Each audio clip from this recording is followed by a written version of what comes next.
Hello Wastelanders, welcome back to Cash or Trash, my Crossout mobile review series.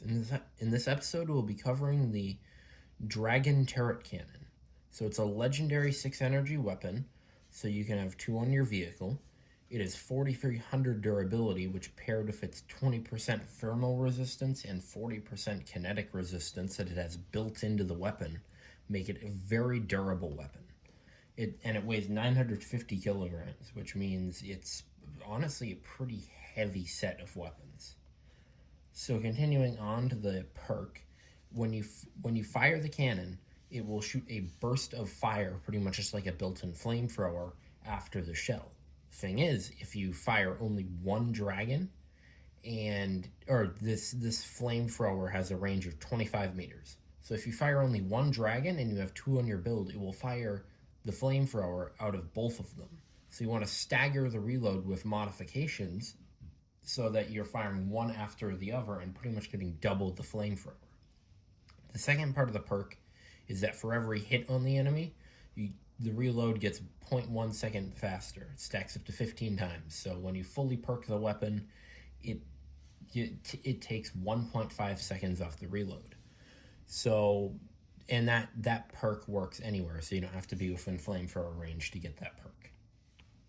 Continuing on, 500 meter range, which you can't really take advantage of because this weapon is meant for close range, and even at long range beyond 300 meters, you can't really hit anything since the weapon's accuracy is so poor and the projectile speed is so bad. Continuing on, it's got a 4.5 second reload, which if you take off 1.5 seconds for the perk, that's a 30 second when you're fully perked. It's got an 160 meter a second projectile speed, which is not the best.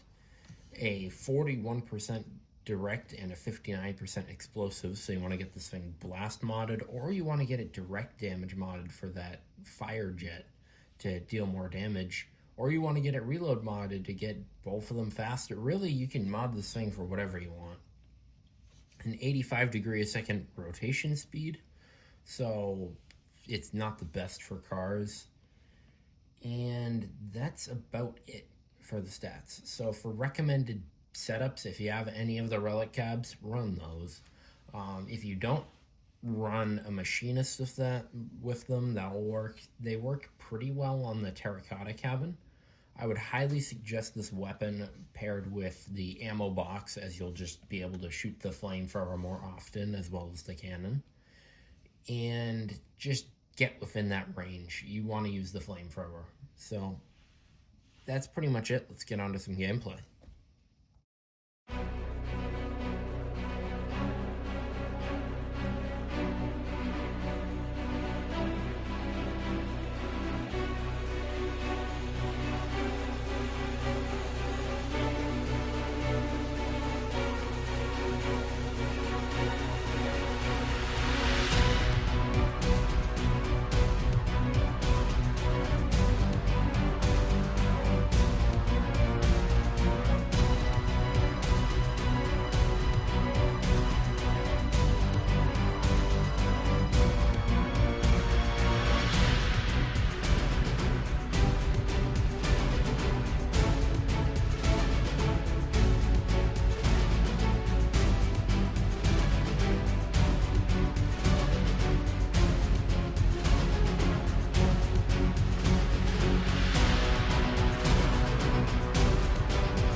So from that is the Dragon Catcher Trash.